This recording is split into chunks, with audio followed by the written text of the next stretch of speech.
Ya, pemirsa Tegar TV dimanapun Anda berada, kita lanjutkan dialog spesial kita bersama Dr. Hewan Hasan Abdullah Sanyata, Kepala Balai Veteriner Lampung, terkait penyebaran penyakit LSD, Lumpy Skin Disease di Provinsi Lampung. Banyak hal yang sudah disampaikan Pak Dr. Hewan Hasan Sanyata, baik sesi 1 dan sesi 2. Saat ini kita berada pada sesi ketiga. Pak Dr. Hewan Hasan, ini yang menarik juga, ya kita juga perlu tahu dampak kerugian dari penyakit LSD ini. Ini gimana Pak Dr. Hewan? Iya. Oke, memang jelas sekali lagi LSD ini kalau tidak tertangani dengan baik pasti akan sangat berdampak itu. Apalagi yang memang diakui juga cukup cepat menyebar. Betul.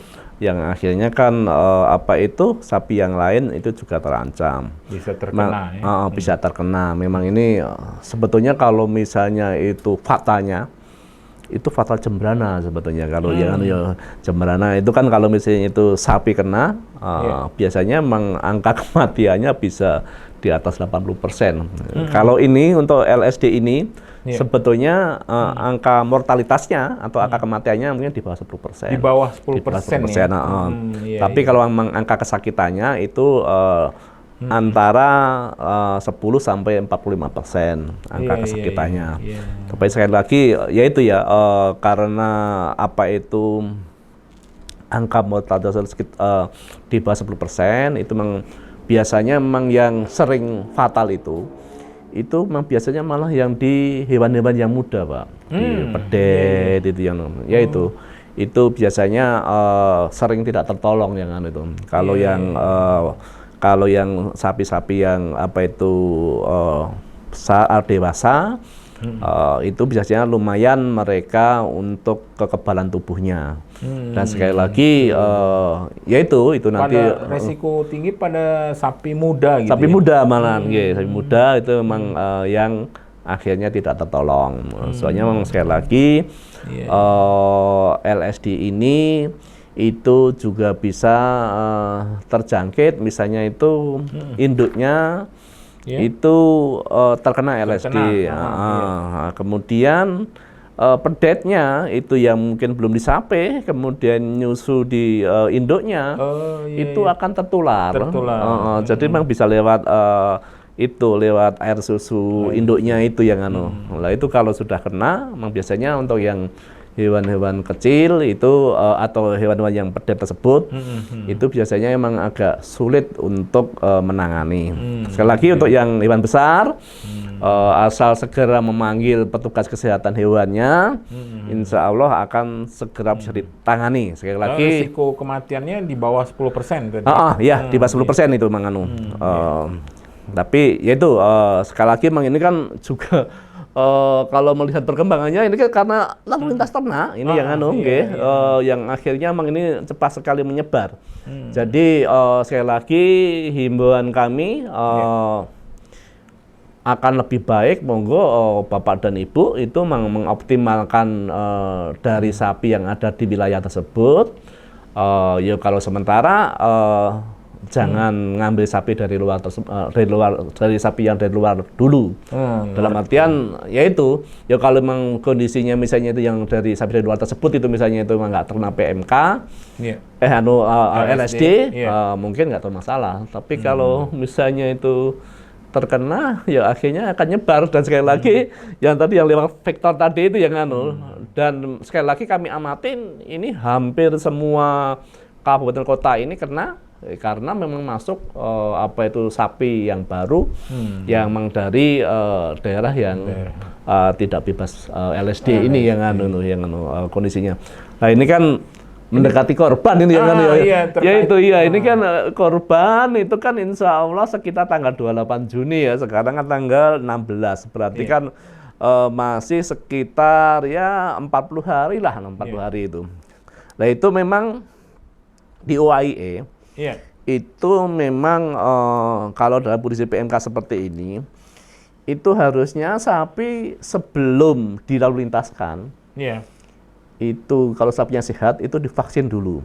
28 hari sebelum sapi tersebut itu lalu lintaskan, Iya. itu harus sudah divaksin dulu. Vaksin dulu. Iya. Oke. Sehingga sekali lagi kalau sudah tervaksin, insya Allah memang sudah ada kekebalan tubuh, sehingga tidak akan menyebarkan ke daerah yang lain. Makanya hampir sekarang semua akhirnya semua kabupaten kota mensyaratkan itu, Iya, mensyaratkan misalnya ya ke Batam, ke Bangka Belitung, ke Jakarta, ke Jawa Barat, ya memang mensyaratkan Diberangkatkan harus vaksin dulu.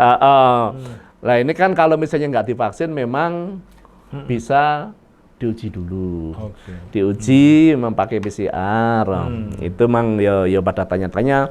Wah ini mahal pasti. Memang ini apa itu untuk pengujian LSD ini itu full. Jadi empat sampel itu bisa jadi satu. Nah, itu nanti terus kemudian diuji. Iya. Jadi ya kalau dihitung-hitung memang terus ngecek kan kalau kami yang masalah biaya itu kan di PNBP ya kami kan nggak bisa nambah, nggak bisa ngurang. Jadi memang PNBP-nya untuk pengujian PCR memang 500.000. Tapi sekali lagi itu kan untuk 4 ekor. Ya dihitung berarti ya 1 ekor 125.000. Anunya itu untuk pengujiannya. Memang itu ya itu daerah yang akan ngambil sapinya Betul. mensyaratkan itu. Mensyaratkan. Nah kecuali apa itu sudah divaksin. Betul. Tapi sekali lagi memang itu butuh waktu 28 hari. Makanya mungkin ya mungkin memang perlu berunding betul antara yang di sini memang banyak feedlot dan banyak apa itu belantik-belantik. Iya. Misalnya itu mau mengirim ke Batam, ya, itu dipastikan. Jadi memang sudah misalnya sudah divaksin, sehingga ada waktu jeda ini memang betul-betul misalnya Iya. kami butuh sapi untuk korban. Ya paling enggak sekali lagi dimanfaatkan waktunya. Soalnya kan kondisi sekarang kan termasuk PMK itu kan tetap masih yang ada persyaratan yang diisolasi 14 hari itu. Iya. Itu kan masih dipersyaratkan tetap itu. Jadi ya akan lebih baik ya memang misalnya sapi itu memang betul sudah mau dilintaskan. Ya, jadi sapi misalnya tanggal 1 sudah, misalnya 1 Mei sudah divaksin LSD. Nah, nanti pada waktu tanggal 14 itu masuk di apa itu diisolasi sapinya. Nah, nanti kan ada 14 hari ya. Jadi tanggal 28 itu nanti sudah bisa diambil sampelnya. Soalnya kan memang butuh pengujian PMK. Memang untuk yang kayak di Batam itu memang mereka malah dibutuhkan apa itu PMK untuk SP-nya dalam artian yaitu memang sapi sudah tervaksin berarti SP. Tapi untuk Bangka Belitung mereka mensyaratkan ELISA NSP. Berarti maksudnya sapinya itu sebelumnya pernah kena PMK atau tidak atau sehat atau tidak gitu. Memang masing-masing daerah kayaknya masing-masing persyaratannya. Ya mau tidak mau ya silakan itu antar pedagang, antar belantik, antar feedlot itu koordinasi dengan masing-masing daerah persyaratannya apa. Yang jelas kami dari pihak BVR Lampung akan sangat mendukung kebutuhan dari para peternak ini atau para belantik atau para feedlot pada waktu mau melintaskan itu. Kami mendukung betul untuk pengujiannya dan insya Allah kami siapkan betul untuk kebutuhan-kebutuhan dasar untuk pengujian maupun SDM. Itu memang kami siapkan betul, intinya seperti itu. Terutama karena mau hari raya korban itu ada ya, Pak Dokter ya? Ya, enggak, ya itu sekali lagi sapi.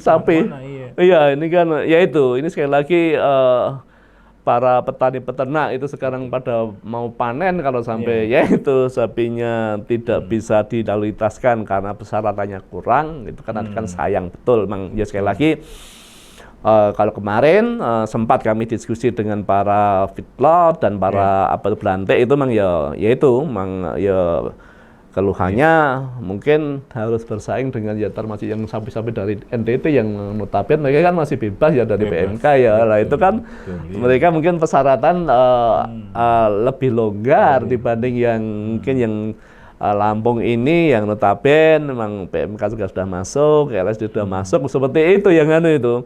Akhirnya harus bersaing, yaitu ya sekali lagi insya Allah kami dari BVR Lampung siap untuk membantu para petani-peternak untuk bisa melintaskan ternaknya. Dan sekali lagi, tadi belum kami sampaikan, kami BV Lampung karena kami dari pemerintah mempunyai tugas untuk surveillance. Kami insya Allah Pak Umar, kami sebetulnya sudah sebelum PMK itu, kami itu sudah nyebar, sudah ngasih VTM, viral transport media, ke masing-masing kabupaten. Kami kan ada sekitar 50 kabupaten kota yang kami tanganin, itu masing-masing kami kasih 10 VTM untuk untuk ambil sampelnya. Nah itu sewaktu-waktu misalnya itu ada gejala, silahkan dikirim ke BV Lampung, itu nanti free, gratis untuk kami uji untuk memastikan itu memang LSD atau bukan. Langsung kami uji. 50 kabupaten tadi ya? Kami kan 4 provinsi, 50 kabupaten kota itu. Di samping itu, misalnya mereka ragu-ragu, tim kami juga siap. Langsung misalnya, waduh Pak Dokter kami ragu-ragu. Nah sudah, nanti tim kami akan terjun. Langsung investigasi, langsung mungkin mengambil sampelnya, pasnya yang apa yang diambil. Insya Allah kami jadi segera supaya bisa segera dipastikan itu LSD atau bukan. Soalnya kadang kan banyak yang mirip gejalanya itu LSD atau bukan. Untuk memastikan memang lewat pengujian laboratorium pakai uji PCR. Itu sekali lagi kami sudah menyebar ke masing-masing kabupaten kota, itu masing-masing dapat 10 dan 10 tabung yang untuk naruh sampel itu yang soalnya kan butuh transport media untuk supaya pada waktu nanti sampel tersebut itu dibawa ke lab kami itu tidak mati. Bisa kami uji, oh memang betul ini LSD atau bukan itu. Sekali lagi kami mengkoordinasi dengan dinas, kami segera aktif, dan biasanya orang dinas juga menghubungi kami, kok ini ada seperti ini ya, pasti kami langsung menugaskan tim kami untuk terjun. Ya sekali lagi ya termasuk yang kayak di Banyuasin, kayak di Muko-Muko, kayak di Lampung ini, hampir sebagian besar itu memang kami yang langsung terjun. Untuk ngecek, untuk memastikan itu LSD atau bukan. Pak Dokter Hewan, ini daya tahan virus LSD ini cukup lama atau bagaimana ini Pak? Ya, memang sebetulnya apa itu kalau ya kondisi misalnya itu kan di sini kan ada misalnya ternyata sebetulnya dipanasin pakai suhu yang misalnya 60 derajat ini. Misalnya suhu ternyata sebetulnya kalau dipanaskan di suhu 55 derajat 2 jam mati. Mati dia. Kemudian 65 derajat itu ternyata cuma 30 menit sudah mati. Tapi memang LSD ini juga misalnya ditaruh di freezer yang di freezer itu yang minus 80 derajat memang bisa tahan sampai 10 tahun itu. Kalau disimpan di kemudian LSD ini juga masih bertahan di pH 6,6 sampai 6,8 pada suhu 37 derajat Celcius itu selama 5 hari. Dan sekali lagi LSD ini sebetulnya itu mudah untuk didisinfeksi, apakah pakai ether 2%, kemudian formalin 1%, deterjen, fenol, kemudian sodium hipoklorit, kemudian senyawa iodin, kemudian zirkon. Ini kan sebetulnya disinfektan yang ada di lapangan yang mudah untuk dicari, yang bisa digunakan untuk membunuh itu virus-virus tersebut seperti itu yang seperti itu Pak Umar. Oke, iya Pak Dokter Hewan.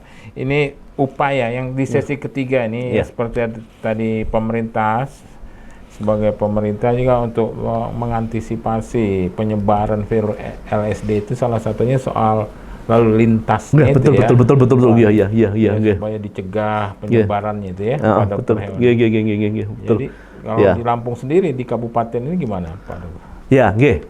Ya sekali lagi, memang ini tantangan betul Lampung ini karena memang Lampung adalah daerah lumbung ternak, iya. lumbung ternak dan memang menyebar kemana-mana anunya.